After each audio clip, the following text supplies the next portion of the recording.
Hey y'all, I'm here. Today we're going to be talking about where to start your healing journey. Even if you don't know where to start, are you overwhelmed, are you burnt out, this is the place for you. To the #1 healing podcast for Black women leaders and founders. I help high achieving Black women, founders and leaders break the generational trauma of the strong Black woman syndrome. My name is Itohan. I am your healing guide and spiritual teacher.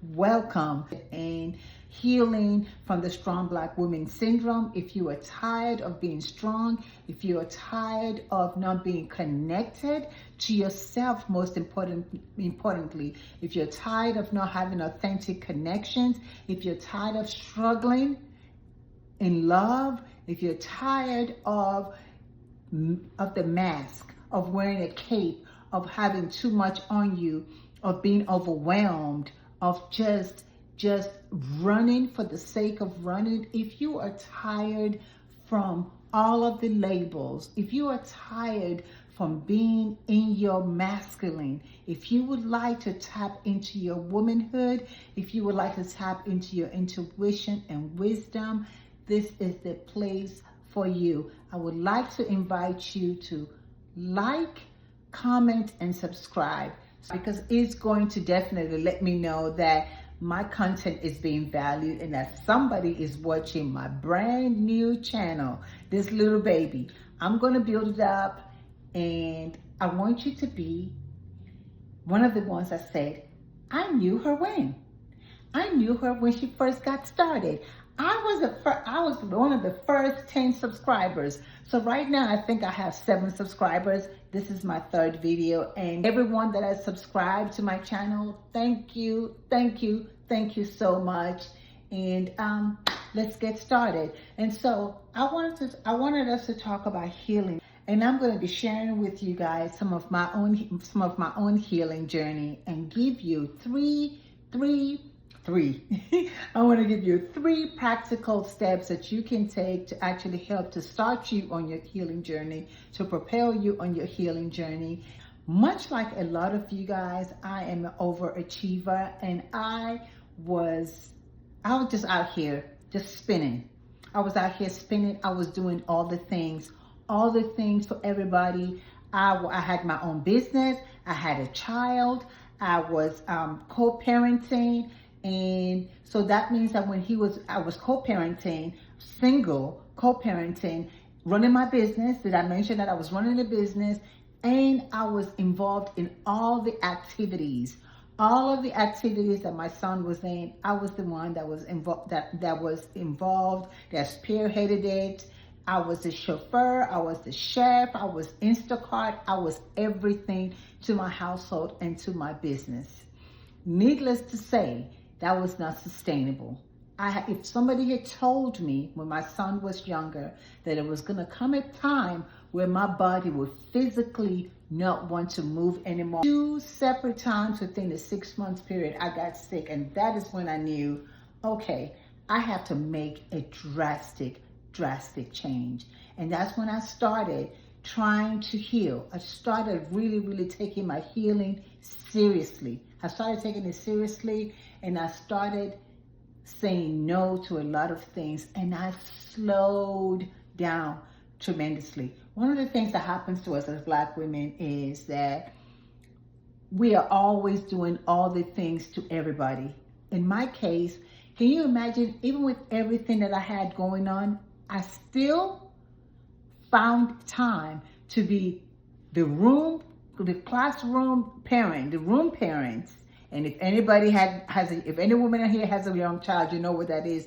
The room parents, going and visiting my son's school several times a week, because I wanted to be I was an involved parent. No, I wanted to be, I was certainly an involved parent. I was the poster child for involved parent. And a little bit of helicopter mom too. That was thrown at it. A little bit of tiger mom was also in there. But I was this young girl trying to do the best that I could, trying to raise my son in a way that was going to cause him the least amount of trauma possible to my own knowledge. I was trying to really do the best that I could. but I was overextended. I was stretched out to things. I did not know it though. So I did this for decades. Until, like I said, my body shut down and said, no, we're not doing this anymore. My body literally told me, I'm not doing this anymore. So what you gonna do now? And I laid in bed for weeks in pain because my body refused. Where do you start? I know that a lot of my clients, when they come to me, they're sort of like, they've tried different things.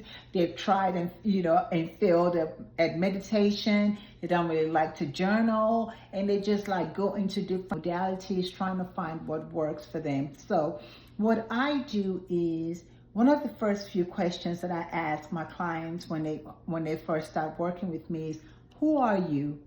What do you want? And how do you want to show up for yourself? Who are you? What do you want? How do you want to show up for yourself? As we talk about this need to be a strong Black woman in this expectation that the world has of Black women, and we have bought into, and we really behave like as Black women as if we don't even understand that we are human. And this right here is physical.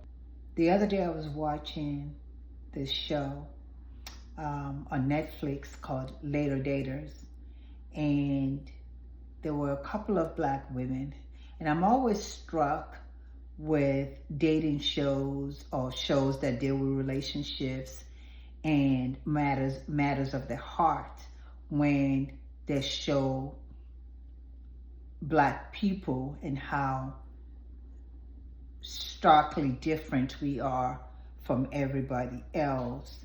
And so this particular Black lady, just beautiful, gorgeous woman in her 60s. She didn't look a day over 55, but unusual about her, was so endearing about her to me, is that she wasn't the type of woman that boldly claimed that she didn't want a man. She was so open, and she was so like vulnerable, and she just let her heart speak for her, like how she wanted love, but that she wanted love. She lost her husband, how she's always had to be strong because her husband died and left her with 2 children. And so she had to take on the roles that she had to. And she went back to school. She was working. She was in school, and she was raising children. The interviewer was saying to her that she's going to have to show her vulnerability. She started crying and said she never had the luxury to be vulnerable and to be soft, because she had to be tough. And that is really, I think, the story of Black women when I watch as my observers, and even with my clients, and I just think how sad it is for us that we are not given the luxury to be soft. And here's what I want to say. Here's what I want to say to you. We're just going to have to seize it. We're just going to have to radically decide, make a decision that we no longer want to be strong, and that we're going to tap into our womanhood, into our femininity, because there's never going to be a perfect time to do it. There's never going to be a perfect time to do it. It's not going to fall into our laps. And I know that we bear the weight of our families on our backs. I know that we've been left without partners, without husbands, and I know that we're raising these children on our own. And there are specific places that we need to tap into in our psyche, in our minds, in order to be able to do that job and do it well. In order to be able to raise a child by yourself and do it well, there are places that you have to go to. There are places that you have to go to. There are things that you have to tap into. There's a certain energy that you're going to have to tap into in order to do it and do it well, if you are a single woman. And so I understand that the odds are stacked against us. But what I am submitting to us, what I'm offering to us, is that we are going to have to, yet again, defy the odds and commit to our womanhood. We're going to have to yet again defy the odds and say and refuse to be tapped into a masculine energy more than we are tapped into a femininity. It's going to have to be a conscious effort that we make to disavow that, to reject that, the strong black woman syndrome, the strong black woman cape. It is something that we're going to actually have to say, you know what, no more. We are not doing this anymore. We want to be women, and we want to be women all the time. And what you're going to find is that the men around you are going to have to step up. That is your uncles, if you're not married, your father, if you're not married, your brothers, your male friends. They are going to step up, because at some point, we're just going to have to be like, you know what? We can't do this anymore. Because this is literally destroying black women's lives. This is literally making black women go to their graves early. It is robbing black women of their joy. And so I understand. I understand how extremely difficult it is to be placed in the position that we're in. And so what I'm offering to us is that we just have to, it has to be a radical rejection. But it's going to be difficult for us to do, because a lot of us so identify with the label of the strong black woman. Oh, I saw on social media the other day, this woman in Walmart, this black woman in Walmart, she worked at Walmart. She actually physically wrestled down a deer, and she was on the floor wrestling this deer and holding it down while there were men around her watching. Anytime I see stuff like that, it makes me so sad for us. It makes me so sad for us,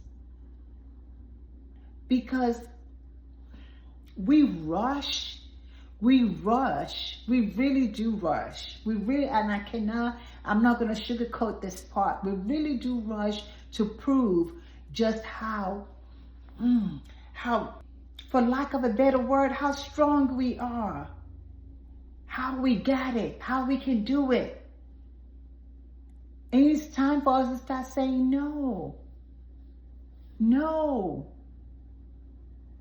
And so let me give you 3 things that I want you to start.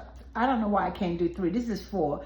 3 things that I want you to start doing today to get you out of this strong black woman mode. You have to get out of it. It is destroying your life. It is absolutely destroying your life. You have to get out of it. So let's talk about 3 things. 3 things that you need to do today to get out of this black woman mode. First thing that I want you to start doing is I want you to start journaling.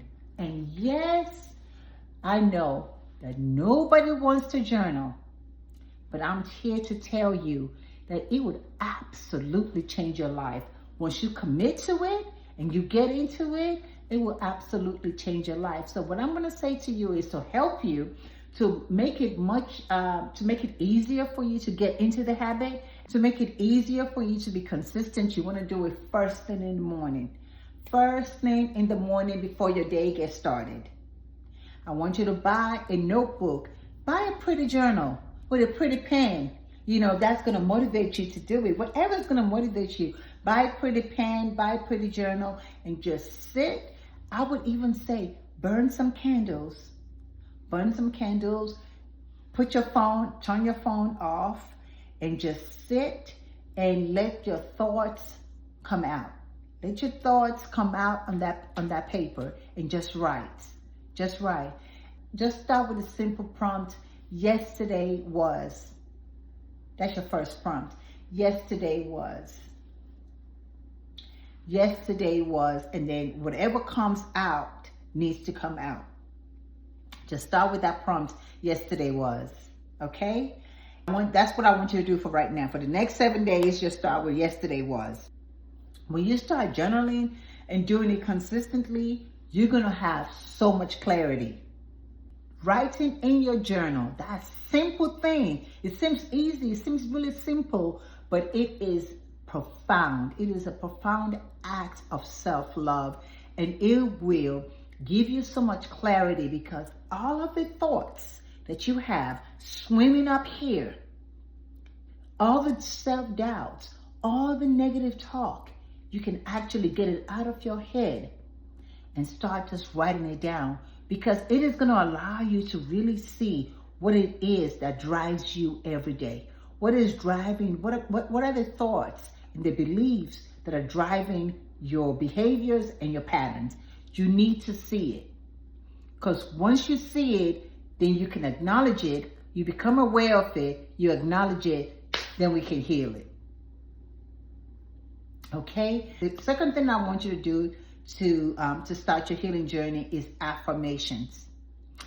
Affirmations, you know, there's a lot to be said about affirmations. Some people love them, some people don't. I absolutely believe in affirmations. Affirmations on their own, by themselves, they're not magic, right? But they are magical. They're not magic, but they are magical. Because what affirmations are doing is that they are sending a message to your future self. They are talking to you about your future self, about the future life that you want to have. And they're helping to reprogram your subconscious, and get rid of the negative self-talk that we all have.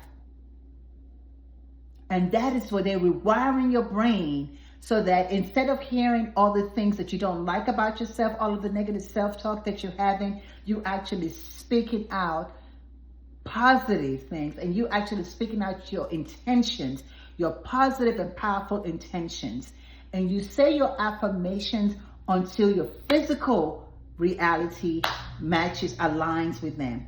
At first, it's going to feel like you're lying, but that's okay. Keep saying them. They work. Trust me. The third thing that I want you to do is I want you to say no to 3 things this week. Simple. Say no to 3 things this week. Whether that's saying no to yourself for something that you're committed to, that you know you don't have time to do. Whether it is saying no to your children, that no, I cannot take you to the movies this week because I just want to relax. I only have this day off and I want to relax. So no, child, I cannot take you to the movies this week. Whether it's you canceling some plans that you made, or you know when you made those plans that you don't have the time, that you'd rather be resting. So I want you to say no to 3 things. Set those boundaries for yourself. Boundaries, contrary to popular opinion, are not really for the outside. They are actually for you. Your boundaries are for you. Your boundaries are to keep you in check. And to keep you in check, and are to keep you from overextending yourself, and remind you that you are just as important as anybody else. Please leave it in the comment section. Let me know which one of these things you're going to be starting this week. I hope you're going to be doing all 3 of them. I am really, really proud of you that you are starting on your healing journey. And my name is Itohan. I am a healing guide and a spiritual teacher, and I help high-achieving Black women, leaders and founders, heal from the generational trauma of the strong Black woman syndrome.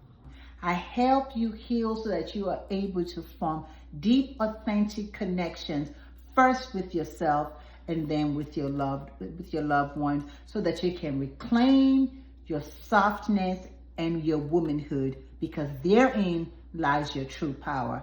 Thank you again for joining me. Please subscribe to this channel, and I'll see you next week. Have a good one.